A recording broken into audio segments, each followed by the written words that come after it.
ఆయన ఇంకొక ఆరోపణ కూడా చేశారు.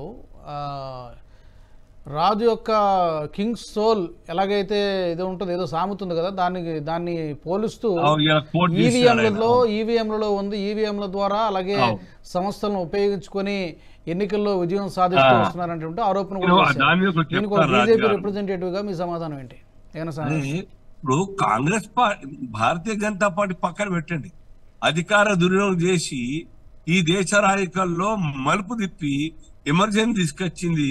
ఎమర్జెన్సీలో జడ్జిమెంట్, అలహాబాద్ జడ్జిమెంట్ దేని కారణంగా వాళ్ళు డిస్ప్లేస్ అయిన పవర్ నుంచి అధికారాన్ని దుర్వినియోగం చేసిరని కాబట్టే కదా జడ్జిమెంట్ మొత్తం వచ్చి వాళ్ళు పదవులు కోల్పోయి పరిస్థితి వస్తే ఎమర్జెన్సీ తీసుకొచ్చింది. మా మీద అంటారా? మరి మా మీద ఏ కోర్టుకు చెప్పలేదే, ఏ కోర్టు కూడా ఆ రకంగా తప్పు చేసినట్టు ఎక్కడ చెప్తలేదే. మీరు పోలేదా? కోర్టులకు పోతున్నారు ప్రతి దాంట్లో. ఇవన్నీ కూడా చేతగాక మా మీద అసత్య ఆరోపణలు చేస్తారన్న విషయం ప్రజలకు అర్థమైపోయింది. కాబట్టి ప్రజలు ఏ కోశాన్ని ఏం మాట్లాడినా ఎంత తిట్టినా అవి మాకు వరాలుగానే వస్తున్నాయి తప్ప కాంగ్రెస్ పార్టీకి మాత్రం ఏ కోశాన్ని కూడా సానుభూతి వచ్చే పరిస్థితి లేదు. డే బై డే ఇవాళ అందుకోసమే రాజుగారు మమతా బెనర్జీ ఏమన్నారు, ఇండియా అలయన్స్ లో నేను ఉండాలంటే మీరు లీడ్ చేయాలంటే 40 సీట్లను మీరు గెలవండి ఫస్ట్ కనీసంగా కాంగ్రెస్ పార్టీ అని చెప్పిన 40 సీట్. ఇవాళ 50, 52, 54 ఉండే కదా, 40 సీట్లను గెలిచి చూపించండి అని చెప్పిన ఆమె. అప్పటికే వాళ్ళకు ఏ మాత్రంగా కూడా కనువిప్పు కాకుంటే పార్టీ గురించి, భారతీయ జనతా పార్టీ గురించి లేదా మోదీ గారి యొక్క శక్తియుక్తుల మీద జోకులు వేస్తా ఉంటే అర్థం కాదు. మోదీ గారు ఏమైనా తప్పు చేస్తారా? నువ్వు కొనే కార్నర్ కి ప్రతి విలేజ్ కి సర్కారీ స్కీమ్లు అందుతా ఉన్నాయి, అంతకుముందు లేవే. మరి అసలు ఈశాన్య రాష్ట్రం ముఖం చూసినారా ఎప్పుడన్నా? వీళ్ళంతా కశ్మీర్ ముఖం చూసినారా?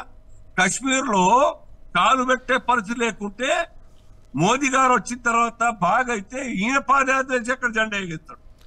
సో కశ్మీర్ లాంటి పరిస్థితి అంతా అటువంటి ఒక సిచ్యువేషన్ ఎట్లా నార్మల్ వచ్చేసింది వాళ్ళకి అర్థం కాదా? ఆయన్నే కదా పాదయాత్ర చేసినారు, భారత్ జోడో యాత్ర పేరు మీద పోయి అక్కడ జెండా ఎగేసినారు.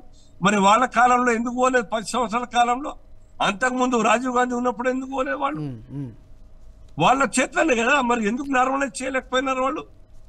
సో ఇవన్నీ కూడా అడ్మినిస్ట్రేటివ్ స్కిల్స్ లేని కారణంగా, పరిపాలన దక్షత లేని కారణంగా, లేదు పార్టీని సరైన పద్ధతులు నడిపేటువంటి ఒక దక్షత లేని కారణంగా ప్రజల్లో విశ్వాసం సన్నగిల్లి డే బై డే ప్రతి ఎలక్షన్ లో ఓడిపోతా అవుతాం. సో ఇది సర్వత్రా అర్థమైనటువంటి విషయం, నగ్న సత్యం, అక్షరాల 100% రుజువు చేసుకుంటా ఉన్నారు వారితో. మేము ఏ ఒక్క క్షణం కూడా నెగ్లెక్ట్ చేయకుండా ప్రజాపాలన కావచ్చు, పార్టీ యొక్క సంరక్షణ, పార్టీ యొక్క ఎదుగుదల గురించి చేసేటువంటి పనుల గురించి కావచ్చు చాలా బాధ్యతాయుతంగా, ఏదో ఎన్నికలు గెలవాలి కాబట్టి ఏదో ఒక అమ్మక్ దమ్మక్ చేయట్లేదే. సురేష్ గారు, ఈ ఈవీఎంల గురించి మాట్లాడడం అనేది అంటే జనరల్గా మనం చూస్తున్నాం, గతంలో చాలా సీనియర్ లీడర్స్, ముఖ్యమంత్రులుగా చేసిన చంద్రబాబు లాంటి లీడర్స్ కూడా ఓడిపోయినప్పుడు, లేకపోతే ఓడిపోయిన తర్వాత, లేకపోతే ఓటమికి ముందు ఇలాంటి వ్యాఖ్యలు చేయడం మనం చూస్తూ ఉంటాం. ఇప్పుడు ఈవీఎంల గురించి రాహుల్ గాంధీ గారు మాట్లాడుతున్నారు. అంటే ఏంటి అంటే ఫ్యూచర్ ఏదైనా కళ్ళ ముందు కనబడుతుందా, లేకపోతే ఈ ఈవీఎం మీద చేసినటువంటి కామెంట్స్కి, అంటే ఇంతవరకు ఈ బీజేపీ గెలుస్తూ వస్తున్నామని కూడా ఈవీఎంలు మేనేజ్ చేసి, లేకపోతే ఈ సిబిఐ, ఈడీ ఇలాంటి సంస్థలను మేనేజ్ చేసి గెలుస్తున్నారని అర్థం వచ్చేటట్టుగా మాట్లాడారు ఆయన. సో ముఖ్యంగా ఈవీఎంలో కామెంట్స్ ఎలా? డెఫినెట్ ఆయనకి ఈవీఎంస్ ఇప్పుడే కాదు, ఎప్పటి నుంచో ఏడుస్తున్నాడు. ఎందుకంటే బ్యాలెట్ పేపర్ ఉన్నప్పుడు బీహార్ లాంటి ప్లేస్ లో, యూపీ లాంటి ప్లేస్ లో వీళ్ళు ఆడుకున్నారు, మనకు అందరు గుర్తుంది. ఈవీఎం వచ్చిన తర్వాత వీళ్ళు చేయలేకపోతున్నారు. వీళ్ళు ఎక్కడెక్కడ గెలుస్తున్నారో అక్కడ వీళ్ళకి ప్రాబ్లం లేదు, ఈవీఎం అంతా బాగుంది. రేపు తమిళనాడులో గెలుస్తారు లోక్సభ ఎలక్షన్, అప్పుడు ఏమన్నారు? కర్ణాటకలో మొన్న గెలిచారు అసెంబ్లీ ఎలక్షన్, అప్పుడు ప్రాబ్లం లేదు. తెలంగాణలో గెలిచారు, అప్పుడు కూడా ప్రాబ్లం లేదు. కానీ ఎక్కడెక్కడ ఓడిపోతారో అక్కడ డెఫినెట్ ముందే అడ్వాన్స్ గా బెయిల్ తీసుకుంటాడు రాహుల్ గాంధీ, ముందుగానే ఎక్స్క్యూజ్ తయారు చేసుకుంటాడు. చూడండి మాకు ఈవీఎం ఉండే, దాంతో ఓడిపోయామని చెప్పేసి. యాక్చువల్లీ నేను చెప్తున్నా, election commission should actually bar him. ఎందుకంటే మన ఎలక్ట్రల్ ప్రాసెస్ మీద ఒక డౌట్ క్రియేట్ చేస్తున్నాం కన్సిస్టెంట్ గా. ఇది మనం రఫేల్ లో చూసాం, ఇది మన అదానీ దాని మీద చూసాం, ఇప్పుడు ఎలక్ట్రల్ బాండ్స్ మీద చూసాం. అన్నిట్లో చూసాం. ఎలక్ట్రల్ బాండ్తో కాంగ్రెస్కి 1600 కోట్లు వచ్చినాయి. ఎవరు ఇచ్చారండి చెప్పండి? వీళ్ళేమనుకున్నారు మోదీ గారి లిస్టులో అదానీ అంబానీ అందరు కనిపిస్తారని. ఎవరు కనిపించకపోతే దానికి ఇప్పుడు వాళ్ళకి ఏడుపు వచ్చేస్తుంది, ఏం చేయలేకపోతే. సో ఈ రాహుల్ గాంధీది ఎలక్షన్ ఓడిపోయి ఈవీఎంలు యూజ్ చేస్తున్నాం, మనం ఈవీఎంలు ఉంటే మనం ఓడిపోతాం. అరే మీరు గెలుస్తున్నప్పుడు మీకు ప్రాబ్లం లేదు, మీరు ఓడిపోతాను 100% షూర్ ఉన్నప్పుడు ముందే మీరు ఒక యాంటిసిపేటరీ బెయిల్ తీసుకుంటున్నారు. ఏది ఓడిపోతాం బ్లేమ్ చేయాల్సింది వీళ్ళనే బ్లేమ్ చేయాలి, అది మన ఈవీఎం పనిచేయదు అది ఇది అని చెప్పేసి. మీరు ఎలక్షన్ పార్టిసిపేట్ చేయకండి. ఎందుకు చేస్తున్నారు? మీకు బాయ్కాట్ చేయండి. మేము ఈవీఎం తీసేదాకా మేము ఎలక్షన్ లో పార్టిసిపేట్ చేయమని చెప్పి బాయ్కాట్ చేయండి. ఆ పార్టీ కూడా గెలిచింది కదా, ఆ పార్టీ కూడా 2 రాష్ట్రాలు గెలిచింది కదా. ఇక్కడ అదే చెప్తున్నాను, తెలంగాణలో గెలిచాడు, కర్ణాటకలో గెలిచాడు, అప్పుడు ఈవీఎంలు అన్ని బాగున్నాయి, అప్పుడు ప్రాబ్లమే లేదు. వీళ్ళు ఇంత గొడవ చేసిన తర్వాత సుప్రీంకోర్టు వీవీప్యాట్ పెట్టారు. వీవీప్యాట్ లో మ్యాచ్ అవుతుంది, ఏం ప్రాబ్లం లేదు. అంటే the system is working well. కానీ వీళ్ళకి ఏంటంటే వీళ్ళు యాక్సెప్ట్ చేయలేకపోతున్నారు. ఏం యాక్సెప్ట్ చేయలేకపోతున్నారు? దట్ మోదీ గారు పాపులర్ వీళ్ళకన్నా, మోదీ గారు వీళ్ళకన్నా ఎక్కువ పాపులారిటీ ఉంది, మోదీ గారికి ఓట్లు వస్తున్నాయి. ఈయన ఎక్కడ తిరిగితే కూడా మనం చూస్తున్నాం, ఒట్టి హైప్ క్రియేట్ చేస్తారు, మనుషుల్ని డబ్బులు పెట్టి బిర్యానీ మందు తీసుకొచ్చి ర్యాలీలో తీసుకొస్తారు, 10 ఓట్లు రావు దాని నుంచి. అదే కదా వీళ్ళ పరిస్థితి. వీళ్ళ దగ్గర ఉన్న ఇండియా అలయన్స్ మమతా బెనర్జీ ఎక్కడికి వెళ్ళిపోయింది, నితీష్ కుమార్ బీజేపీకి వచ్చేసింది. అన్ని ప్లేస్లలో వీళ్ళ అలైన్స్ అందరూ వెళ్ళిపోయింది సపరేట్. మిగిలిందంతా 2-3 రాష్ట్రాలు మిగిలింది అంతే. రాహుల్ గాంధీకి ఇది ప్రాబ్లం ఇదే అయినది. ఈయన ఒక మెచ్యూరిటీ లేదు. ఇట్లాంటి మనిషిని ప్రధానమంత్రి ఎట్లా చేయాలని 10 మంది ఆలోచిస్తారు. ఈయన ఈ ప్రధానమంత్రి మెటీరియలా, లేకుంటే ఏదో స్కూల్లో పిల్లలు అడుగుతుంటారు చూడండి, మమ్మీ దగ్గర వెళ్ళి మమ్మీ వాడు నన్ను కొట్టిండు అని చెప్పేసి, ఆ పరిస్థితి రాహుల్ గాంధీది. అలాగే ఈ శక్తి దీనికి సంబంధించి కూడా ఈ షహజాద్ పూనావాలా కూడా మాట్లాడారు. ఆయన అన్నది ఏంటంటే అసలు యాక్చువల్గా మనకి శక్తి రూపాన్ని మన హిందువులందరూ కూడా చాలా పవిత్రంగా చూస్తారు. ఆ శక్తిని ఓడిస్తామనేటువంటి మాటలు మాట్లాడడం కూడా అది ఇంటెన్షనల్గా చేశారు అనుకోవచ్చా? అది రాజుగారు నేను స్టార్టింగ్ లో చెప్పాను కదండి, ఆయనకి ఎవడో కాగితంలో రాసిచ్చిండు, శక్తి ఏంటది ఆయనకు తెలియదు. ఆయన మేము ఒక మోదీ గారి శక్తితో దాని వ్యతిరేకంగా కొట్లాడదాం చెప్పడానికి వచ్చి మొత్తం మిక్సప్ అయిపోయింది కంప్లీట్ గా. కిచడి తయారు చేసుకున్నాడు ఆయన. మోదీ గారు శక్తి చాలా స్ట్రాంగ్ మనిషి, శక్తి అంటే ఆయన అట్లా అనుకున్నాడు స్ట్రాంగ్ అని చెప్పేసి. ఆ శక్తితో మేము పోరాడుతున్నాం చెప్పడానికి హిందూ దాంట్లో ఒక శక్తి ఉంది, ఆ శక్తినే మేము పోరాడుతాం, ఆ శక్తి పెట్టి మేము పోరాడుతాం అని చెప్తున్నాడు. ఫస్ట్ సెంటెన్స్ అది చెప్పిండు, ఆ శక్తితో మేము పోరాడుతున్నాము అని చెప్పిండు. నెక్స్ట్ సెంటెన్స్ తో చేంజ్ అయిపోయింది, ఆ శక్తితోని మేము కొట్లాడుతున్నాం అని చెప్పాడు. అంటే కాంట్రడిక్టరీ. ఫస్ట్ స్టేట్మెంట్ చెప్పింది కాదు, సెకండ్ స్టేట్మెంట్ చెప్పింది. కానీ మీడియా వాళ్ళు పట్టుకున్నారు సెకండ్ స్టేట్మెంట్, దాంతో మొత్తం వైరల్ అయిపోయింది.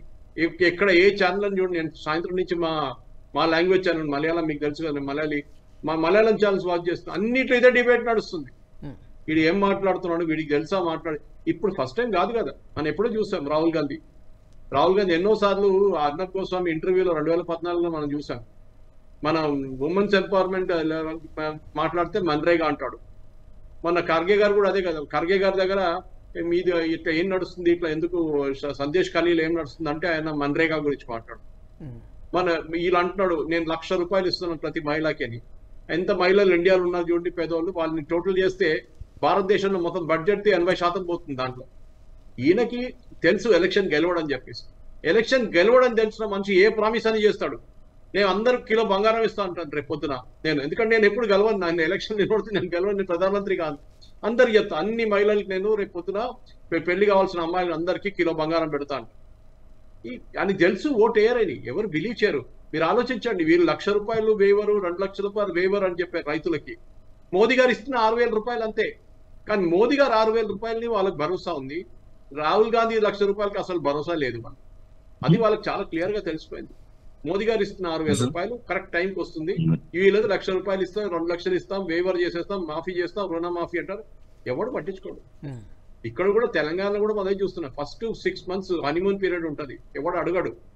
ఆయన ఫస్ట్ 6 months వచ్చింది, నేను ఆ ప్రామిస్ ఇవాళ చూడండి ఎలక్ట్రిసిటీ రెగ్యులేటరీ కమిషన్ ఏమన్నారు, మీరు ఫ్రీగా ఎలక్ట్రిసిటీ ఇస్తున్నారు కరెక్టే, మీరు ఆ డబ్బులు కట్టండి ముందు అన్నాడు. పానిక్ అయిపోయిండు, అరే మీరు బీఆర్ఎస్ వాళ్ళ దగ్గర అడగలేదు కదా, రైతులకి ఇచ్చిన ఫ్రీగా ఎలక్ట్రిసిటీ మా దగ్గర ఎట్లా అడుగుతున్నారు. రెగ్యులేటరీ కమిషన్ అండి, వాళ్ళకి ఓవర్ రైడింగ్ పర్పస్ ఉంది. మీరు ₹6,000 6,000 కోట్లు 7,000 కోట్లు ఎలక్ట్రిసిటీ ఫ్రీగా ఇస్తే మీరు బాధి ట్రాన్స్కోకి ఇవ్వాలి, మీరు అది డిస్కామ్కి ఇవ్వాలి మీరు. సో ఇదే ప్రాబ్లం ఇక్కడ కూడా తెలంగాణలో. ఇక్కడ ఏంటంటే ఒక హనీమూన్ పీరియడ్ నడుస్తుంది, ఆయనకు తెలుసు డబ్బులు ఏం లేవు, సో మోదీ గారు నేను బడే బాయ్ అన్నాడు, నేను గుజరాత్ మోడల్ అన్నాడు. ఇదే రాహుల్ గాంధీ గుజరాత్ మోడల్ గురించి తిడుతూనే ఉంటాడు కదా పొద్దు నుంచి సాయంత్రం దాకా. వాళ్ళ కేరళ యూనిట్ తిడుతూనే ఉంటుంది కదా. అప్పుడు గుజరాత్ మోడల్ గుర్తు రాలేదా? రేవంత్ రెడ్డికి తెలుసు డబ్బులు ఎట్లా తీసుకోవాలి అని అదే అన్నాడు. కానీ మన స్టేట్మెంట్ ఇచ్చింది కానీ నాకు ఏ ప్రాబ్లం లేదు, నా ఫండ్స్ బాగా వస్తుంది నాకు. మమతా బెనర్జీ ఏం చెప్తుందో, పినరాయి విజయన్ ఏం చెప్తుందో నాకు అసలు తెలియనే తెలియదు. మా స్టేట్ కి, మా రాష్ట్రానికి మోదీ గారు బాగానే డబ్బులు ఇస్తున్నారు. ఇక్కడ డిస్కస్ చేసుకుంటూ పోతే చాలా ఉన్నాయి. ఎందుకంటే ఈ శక్తి కానివ్వండి, మిగతా రాహుల్ గాంధీ స్టేట్మెంట్ అసలు ఇమ్మెచ్యూర్ పొలిటీషియన్. అసలు నేను ఒక 10 నిమిషాలు కూడా ఇట్లా డిబేట్ పెట్టుకోను, ఎందుకంటే అది వేస్ట్ ఆఫ్ టైం మన అందరిది. ఎందుకంటే కొత్తది ఏముంది, ఏమి కొత్తది లేదు కదా. అని చేసిన అదే బ్లండర్ రిపీట్ చేస్తున్నాడు. ఈ వీడియో మీకు నచ్చినట్టయితే లైక్ చేయండి, 10 మందికి షేర్ చేయండి. అలాగే కామెంట్ల రూపంలో మీ అభిప్రాయాలను మాతో పంచుకోండి. Nationalist hub group of channels ను సబ్స్క్రైబ్ చేసుకుని తెలుగునాట జాతీయవాద జర్నలిజాన్ని ప్రోత్సహించండి. ఈ వీడియో కింద ఉన్న బెల్ ఐకాన్ పై క్లిక్ చేయడం మర్చిపోవద్దు.